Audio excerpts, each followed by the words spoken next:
This is the Global Podcast Network, where executives and professionals connect, share, and inspire. Stay tuned for the conversations that drive success. And welcome back, everybody. Yeah, first thing I think of is when I see her is like, I want to say these words, tell me a story, like a kid. But we grew up on stories and then we enjoy them as adults. And there's a story in everything, by the way. Doesn't matter. You know, you're driving to the grocery store. You could come up with a story. And I bet you it could be compelling if you craft it the right way. There's always something going on here. This is what she does. She's a professional storyteller and author of some wonderful books. She's also our Professional of the Year. Carolyn Marshall Stearns is back with us. How are you doing today? I'm great. Thank you for asking. It's a good Friday. So it's also, I just realized, Friday the 13th. That's a lucky day in this household. You know what? It's all how you look at it. It is. When we talk about stories, we're going to focus on one today. And actually, is George Henry Story. Story isn't the legal last name, is it? It is the legal last name. Okay, mind blown. What am I referring to here? Tell us.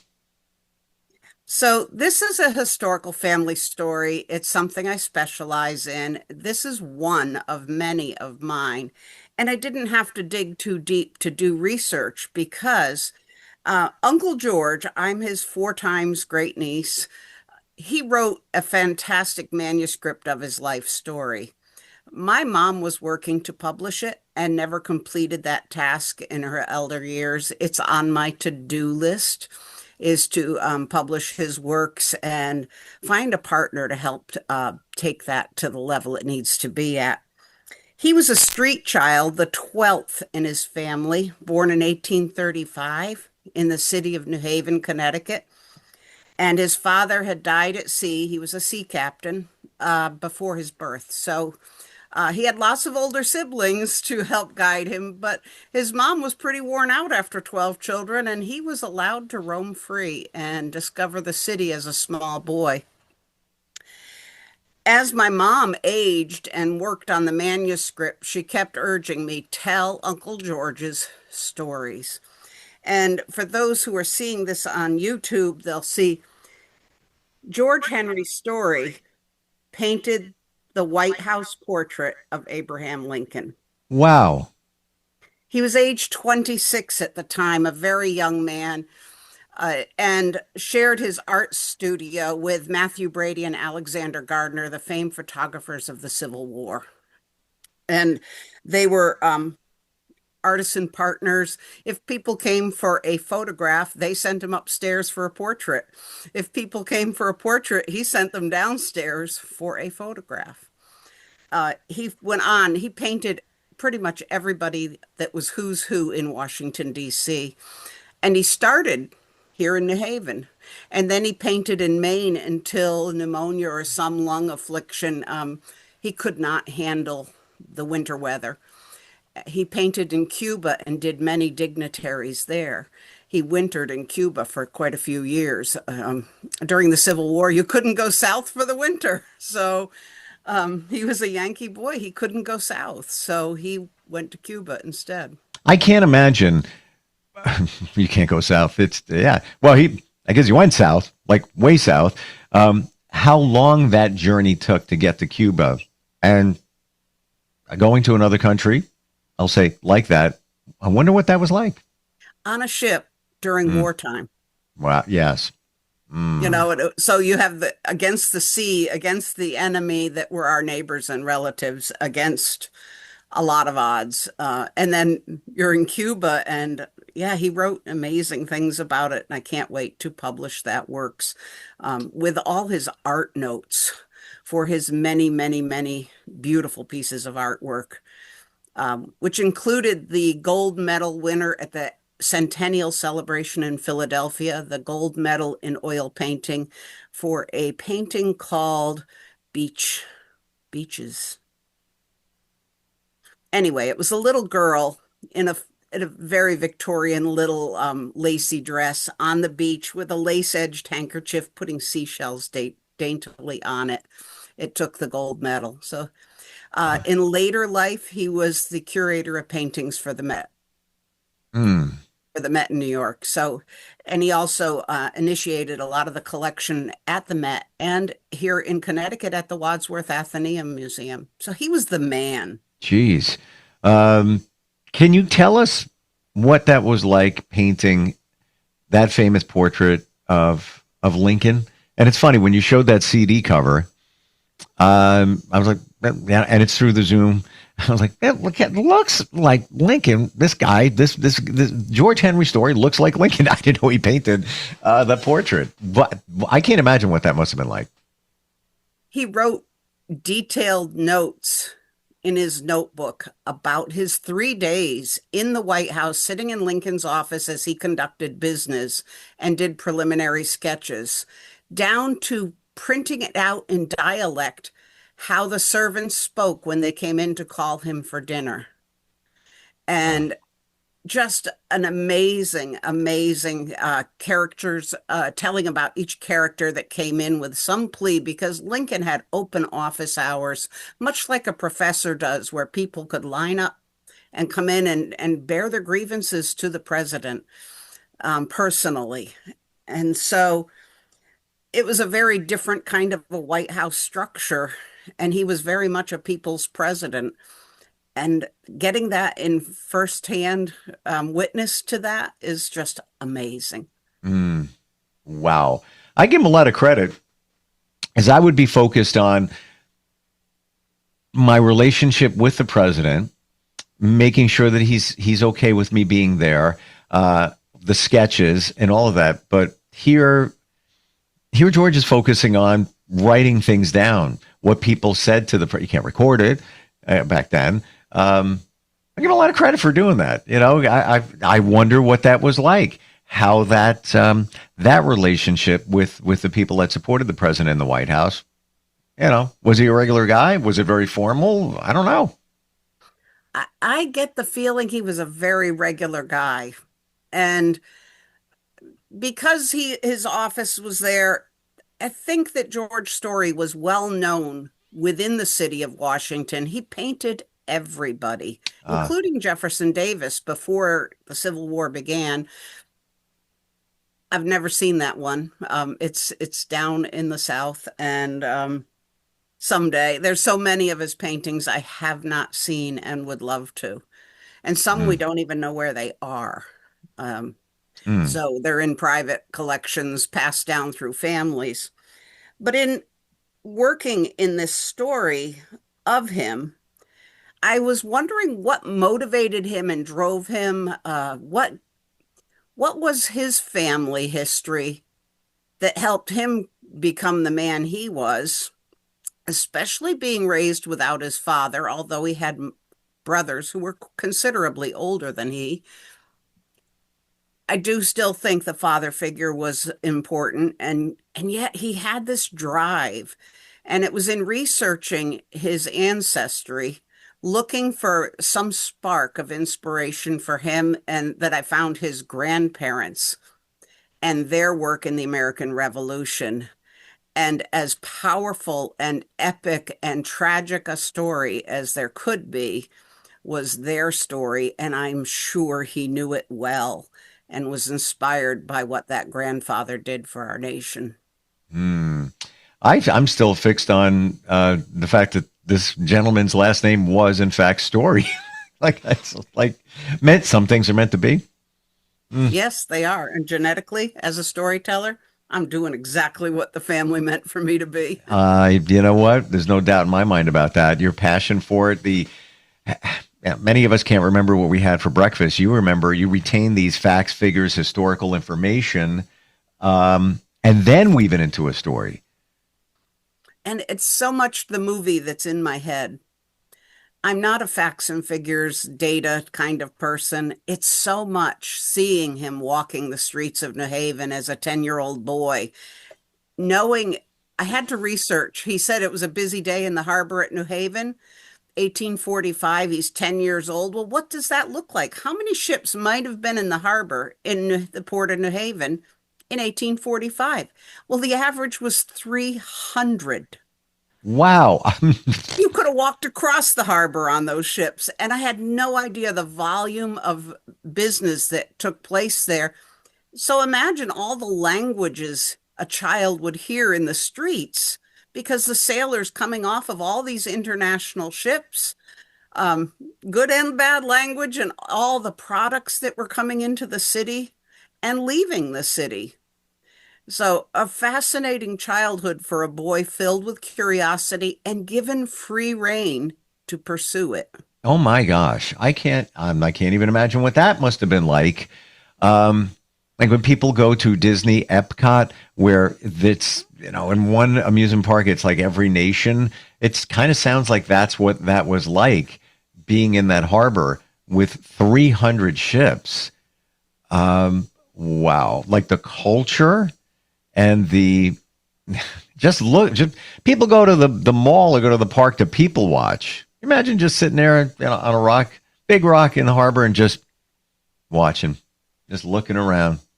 Wow. So, at 14, his mother gave him the ultimatum or choice. Will you go on to school, continue schooling, or will you become an apprentice somewhere? And of course, Yale was at his back door, but he knew his brothers would have to pay for that, or his mother would skimp and go without. And so he went to apprentice, and it took him a long time to find what he wanted to do in the city. Mm. And he became a ship's carver. And the master knew he had some talent, had him do a couple sketches, but of course, he started by sweeping the floor. And they were carving the name boards for the backs of the ships and the figureheads that adorned the wooden ships. Wow. And of course, he started out low peg and doing the grunt work, just shaping the wood and cutting it to size and so forth. But it wasn't long.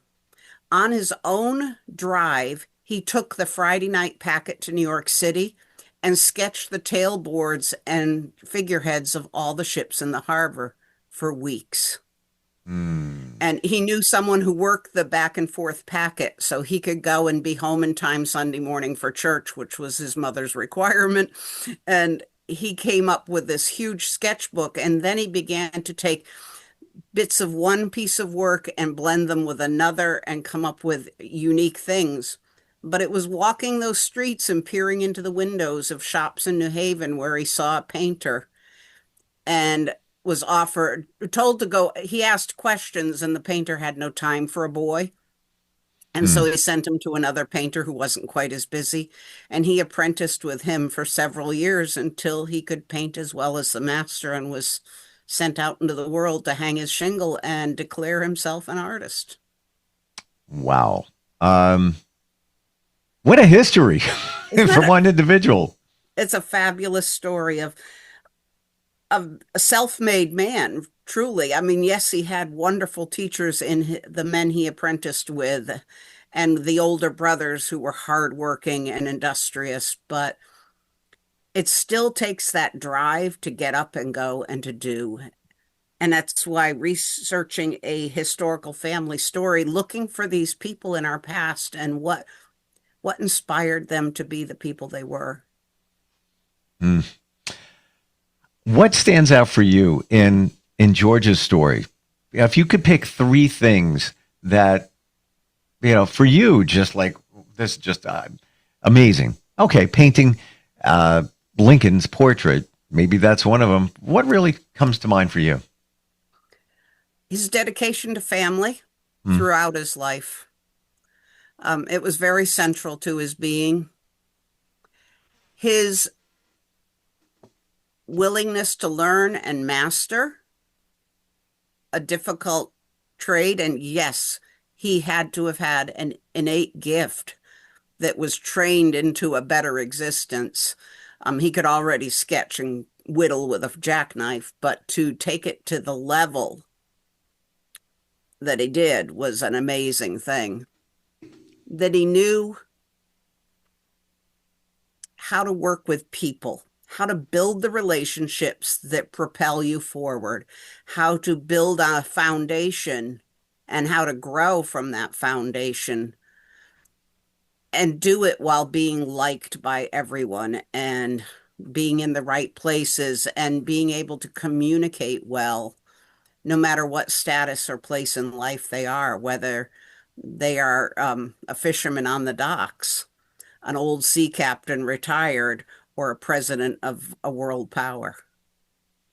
What was the in his, and I don't want to say career, but life? What was the turning point? What was the I've made the big time here. Went from this level all the way up to this level to painting presidential portraits. He'd already done many of the dignitaries in Washington, D.C. at that point, but I think his wise choice to move to Washington Okay. when he had to leave Portland, Maine, and the artist group that worked there for his health, that choosing Washington, D.C. as a city to call his base was probably the smartest move he made, because where is the largest number of people that could afford a portrait, and where he could build a career built on other people's need to feed their ego Mm. or to be seen doing all the right social things. So he chose the right city and he found the right partners. I hate to say these words, but it's who you know. It sounds like he made that move to Washington to get closer to those people that could get him where he wanted to be. It sounds like it was very intentional. It does sound very intentional. And yet he was really good friends with the White House gardener. So he didn't lose his small family roots of knowing the people that do the hard work. And this man ran the greenhouses and kept the White House in flowers and the gardens appropriate. And he was a regular visitor to him. And there's a wonderful story about a rat-tailed cactus, which is a non-existent variety. Don't bother to look it up. It was his and the gardener's prank. And so I'll leave that little bit of mystery hanging out there Hmm. for everyone. He had a good sense of humor, and that makes it easier to get through life. I was thinking just as you said that he seemed like he was a well liked person. I do believe that. I do Hmm. believe that, and very kind to his mother, very gracious to her, painted a portrait of her in her elder years, and we believe she'd had a stroke. There's a bit of sag to one side of her face. And but he painted it there because that was his mother and that's who she was. And he didn't falsify her being because she was probably still an indomitable woman despite the stroke and how it afflicted her. Wow. And it's only a premise on our part, but we see it in the family image that and he was quite the man himself. For those that get to view this on YouTube, his self-portrait speaks volumes. Hmm. Wow.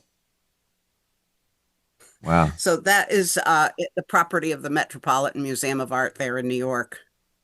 Well, something comes to mind here in his story, and especially with his mom and painting what she looked like after the stroke.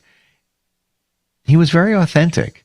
Like he could have, you know what? I'm just going to make mom look like she looked before that. I'm going to add makeup or whatever it might be. It sounds like he just was genuine. This is the way she is. This is I'm going to be real. That's what it seems like.